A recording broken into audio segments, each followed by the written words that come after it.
نبی کریم صلی اللہ تعالی علیہ وسلم کے کچھ صحابہ اللہ کی محبت کے شوق میں حضور کی بارگاہ میں حاضر ہوئے اور انہوں نے آ کے عرض پتہ کیا کیا؟ عرض کرنے لگے یا رسول اللہ صلی اللہ تعالی علیہ وسلم سالوں بیت گئے ہیں سجدے کرتے ہوئے، حضور سالوں بیت گئے ہیں تسبیح پڑھتے ہوئے، ہمیں سالوں بیت گئے یہ کہتے ہوئے کہ اللہ اکبر وہی سب سے بڑا ہے، سالوں بیت گئے کہتے ہوئے کہ الحمدللہ ساری تعریفیں اللہ کے لیے۔ حضور اب نہ ہمارا اپنے رب سے ملنے کو جی چاہتا ہے، کبھی یہ حقیقت منتظر نظر آ نہ لباس مجاز میں، لاکھوں سجدے تڑپ رہے ہیں میری جبین نیاز میں، میرا بھی دل کرتا ہے کہ اللہ میں تجھے کہوں میں تجھے دیکھنا چاہتا ہوں جس طرح حضرت موسیٰ کلیم علیہ السلام نے کہا تھا، اور تو مجھے کہے کہ لن ترانی تو نہیں دیکھ سکتا، ذرا سا تو دل ہے مگر شوق اتنا، میں بھی وہی لن ترانی سنا چاہتا ہوں۔ پھر کہنے لگے بھری بزم میں راز کی بات کہہ دی، بڑا بے ادب ہوں سزا چاہتا ہوں۔ دیکھو سب لوگوں کے بیچ ہی میں نے یہ کہہ دیا۔ میرے عزیز صحابہ نہ شوق میں، کتنے سارے لوگ ہیں آپ، کتنی ماشاءاللہ بڑی تعداد میں آپ آئے، ہم بھی کبھی اس شوق میں گئے ہیں کہ ہمارے رب کو دیکھنے کو دل چاہتا ہے، ہمارا جی چاہے وہ کبھی ہمیں ملے، ہم کبھی اس کی زیارت کریں، اس کی بارگاہ کرم میں ہم حاضر ہوں۔ صحابہ نے عرض کیا یا رسول اللہ صلی اللہ تعالی علیہ وسلم ہمارا رب کہاں ہے؟ ہمارا اپنے رب کو دیکھنے کو جی چاہتا ہے۔ جب صحابہ نے یہ عرض کیا تو اللہ نے قرآن مجید نازل کیا، فرمایا وَإِذَا سَأَلَكَ عِبَادِي عَنِّي فَإِنِّي قَرِيبٌ، محبوب جب میرے بندے آپ کی بارگاہ میں آ کے میرے بارے میں پوچھے نا تو ان سے کہہ دینا میں ان کے قریب ہی ہوں، قریب ہی ہوں۔ دلیل کیا ہے؟ آئی اذا دان، یہ جب بھی مجھ سے دعا مانگیں گے میں ان کی دعاؤں کو قبول فرماؤں گا، میں ان کے قریب ہوں، میں ان کے قریب ہوں۔ یہ جب بھی دعا مانگیں گے نا میں قبول کروں گا، میں ان کے قریب ہوں۔ اللہ تبارک و تعالیٰ کے بندے اللہ سے محبت کرتے، رب کی بارگاہ میں جھکتے، اس کو اپنے دکھ سناتے، اس کے پیارے محبوب صلی اللہ تعالی علیہ وسلم کا وسیلہ لے کے اس کے حضور حاضر ہو جاتے، پیشانیاں سجدوں سے روشن ہوتی۔ ہم ہر چیز کے لیے وقت نکالتے ہیں، ہر چیز کے لیے، لیکن عبادت کے لیے وقت نہیں نکالتے۔ ہر شے آباد ہے، ہر شے، ہماری فیس بک بھی آباد ہے، واٹس ایپ بھی آباد ہے، ہمارے ٹویٹر بھی آباد ہیں، ہماری ہر چیز آباد ہے، سب سے کم آباد ہمارا مصلی رہ گیا ہے، سب سے کم۔ وہ لوگ اب ڈھونڈنے سے ملتے ہیں جن کی بغل میں مصلی ہوتا تھا۔ میرے بھائی آپ کتنا کو دنیا کے پیچھے بھاگو گے تھکا دے گی، کتنا دولت کے پیچھے بھاگو گے تھکا دے گی۔ آپ جب اپنی زندگی میں جمع تفریق کرو گے نا تو مرتے وقت احساس ہوگا کہ سارا کچھ تو لوگوں کے لیے کیا، اپنے لیے تو کر ہی کچھ نہیں سکے۔ اور ہم عبادت کے معاملے میں بہانے بازی بھی کرتے ہیں، ہم کہتے ہیں اوہو رزق کمانا بھی تو عبادت ہی ہے نا، تو میں حلال روزی کے لیے جا رہا ہوں، یہ بھی تو عبادت ہے نا۔ میری طرح کے لوگ کہہ دیتے ہیں کہ میں سویرے اٹھ کے مدرسے میں کچھ اسباق دیکھتا ہوں تو یہ بھی تو عبادت ہے، میں بیان کرنے کے لیے مطالعہ کرتا ہوں تو یہ بھی تو عبادت ہے نا، اتنے لمبے سفر کر کے ملک میں دنیا میں گھومتا ہوں تو یہ بھی تو میں عبادت ہی کر رہا ہوں۔ اب اسپیشل نفلوں کے لیے وقت کس طرح نکلے، اسپیشل کر کے تسبیح میں کیسے چلاؤں، میں سارا کچھ ہم بہانے بنا لیتے ہیں نا۔ میرا سوال یہ ہے کہ یہ ساری باتیں صحابہ کو، نبی کریم کو، دیگر لوگوں کو بھی تو پتہ تھی نا، لیکن آپ غور تو کریں 23 سال حضور کو وقت ملا، مختصر وقت ظاہراً تبلیغ کرنے کے لیے، پوری دنیا میں دین بھی پھیلانا ہے۔ گھر میں 11 ازواج ہے، 4 بیٹیاں ہیں، ان کی اولادیں، سارے کام کاج بھی دیکھنے، لیکن سیدہ طیبہ طاہرہ حضرت عائشہ صدیقہ رضی اللہ تعالیٰ عنہ فرماتی ہیں سارا دن تبلیغ کرتے، ہر غلام کے دکھ سنتے، گھر میں آتے تو اپنے گھر والوں کا خیال کرتے، کام میں ہمارا ہاتھ بٹاتے۔ قربان جاؤں، کہتی ہیں زمانہ سارا سو جاتا لیکن آمنہ کے لال مصلی بچھا لیتے.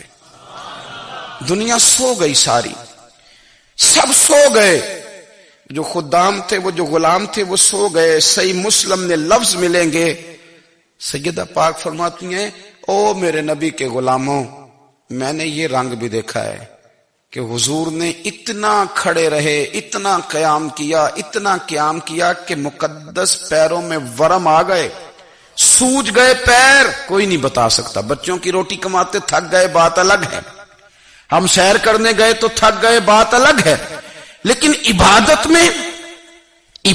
میں یہ بھی تو مسلم شریف ہے نا، یہ بھی تو دین ہے نا، یہ بھی تو حضور کی سنت ہے، یہ بھی تو وہ چیز ہے جو کریم کی آنکھوں کی ٹھنڈک ہے. سیدہ فرماتی ہیں پیروں میں ورم آ گئے، اور ساری رات ہی حضور نے نماز پڑھی اور ایک ہی آیت بار بار دہرائی. مسجد نبوی میں بلال حبشی نے فجر کی اذان دے دی اور حضور ابھی مصلی پہ تھے. کریم فارغ ہوئے. میں نے عرض کی یا رسول اللہ صلی اللہ علیہ وسلم، آپ کے تو صدقے اللہ اگلے پچھلوں کے گناہ معاف کرے گا. تو حضور نے فرمایا عائشہ تم نے گنوایا ہے نا میرے اللہ کی مجھ پر کتنی رحمت ہے. افلا اکون عبدا شکورا، فرمایا اگر اس نے اتنی نعمتیں دی ہیں تو کیا میں اس کا شکر گزار بندہ نہ بنوں؟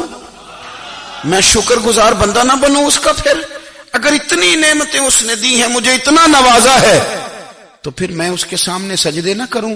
او میرے بھائی، بڑے قابل فخر لوگ ہیں ہم کہ ہم نبی پاک کے غلام ہیں. ہم قابل فخر ہیں کہ نبی کریم کے غلام ہیں. کیا کبھی اس غلامی کے شکرانے میں بھی 2 نفل پڑھے کہ یا اللہ تیرا شکر ہے تو نے ہمیں حضور کا غلام بنایا ہے؟ یاد رکھیں کہ اپنی روحانی زندگی کو آباد کریں، استغفار پڑھیں، تسبیحات کریں. حضرت عبداللہ ابن عمر رضی اللہ تعالیٰ عنہ حضرت عمر کے صاحبزادے، مکہ مکرمہ میں ان کی قبر ہے. میں نے جب انہیں پڑھا تو مجھے ان سے بڑا پیار ہو گیا. لیکن آپ کو پتہ ہے وہاں جا کے کسی شخص کا مزار تلاش کرنا یا پوچھنا ایک مشکل کام ہوتا ہے. تو ایک دفعہ میں مکہ شریف میں حاضر تھا تو ایک گاڑی والا ڈرائیور مجھے کہنے لگا کہ مولانا میں آپ کو جانتا ہوں، مجھے آپ سے محبت ہے، ایک بات بتاؤں آپ کو. میں نے کہا بتاؤ. کہنے لگے حضرت عبداللہ ابن عمر کی قبر دیکھنی ہے. میں نے کہا یہ تو نہیں کہہ رہا، یہ کسی نے بندوبست کرایا ہے، یہ اللہ نے تیرے دل میں بات ڈالی ہے، یہ ہو گیا تو لے چل مجھے. حضرت عبداللہ ابن عمر کو نبی پاک نے فرمایا تھا راجل صالح، یہ نیک بندہ ہے، یہ متقی آدمی. حضرت عبداللہ ابن عمر رضی اللہ تعالیٰ عنہ سیدنا فاروق اعظم رضی اللہ تعالیٰ عنہ کے صاحبزادے ہیں اور ان کی ہمشیرہ سیدہ حفصہ رضی اللہ تعالیٰ عنہ حضور کی زوجہ محترمہ. ایک دن اپنی ہمشیرہ سے کہنے لگے کہ نبی کریم صلی اللہ تعالیٰ علیہ وسلم گھر میں آئے نا، اور اگر حضور غم امت میں پریشان نہ ہوں، طبیعت کو حشاش بشاش دیکھو تو ذرا پوچھنا تو صحیح حضور کا میرے بارے میں کیا خیال ہے. پوچھنا تو صحیح کہ کریم کی بارگاہ میں میرا کیا مقام ہے، میرے بارے میں حضور کیا فرماتے ہیں. اب بہن کو کام بتائے اور بتائے بھی بھائی، اور پھر بہن وہ کام نہ کرے، یہ تاریخ میں ہوتا نہیں. حضرت عمر فاروق رضی اللہ تعالیٰ عنہ کی صاحبزادی ام المومنین رضی اللہ تعالیٰ عنہ فرماتی ہیں کہ میں تو بس منتظر تھی. انہوں نے تو کہا تھا نا کہ اگر تم حشاش بشاش دیکھو تو بات کرنا، لیکن حضور تشریف لائے، میری باری تھی، میرے گھر تشریف لائے، کھانا پیش کیا تو فوراً میں نے عرض کی حضور ایک بات پوچھنی تھی. تو حضور نے فرمایا پوچھئے. میں نے عرض کی حضور میرے بھائی عبداللہ ابن عمر کے بارے میں آپ کا کیا خیال ہے؟ نوجوانوں میری بات پہ غور کرنا، میرے بھائی کے بارے میں آپ کا کیا خیال ہے؟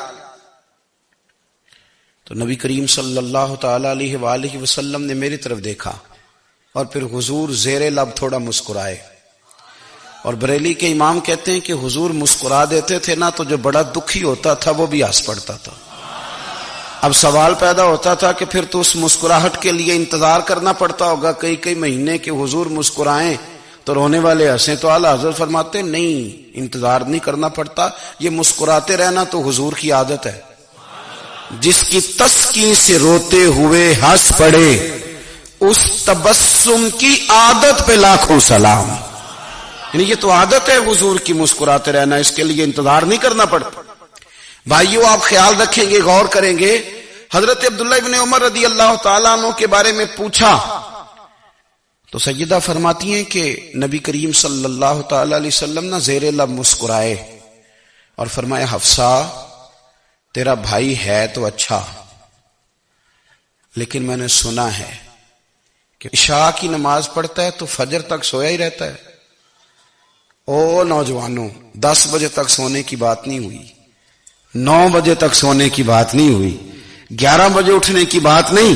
حضور فرمانے لگے میں نے سنا ہے کہ عشاء کی نماز پڑھ کے سو جاتا ہے اور فجر تک سویا ہی رہتا ہے، اسے چاہیے کہ تہجد کے وقت اٹھا کرے، اللہ کی بارگاہ میں حاضر ہوا کرے، آہوزاری کرے، سجدے کرے، عبادت کرے، اٹھتا ہے اور فجر میں جا کے اٹھتا ہے۔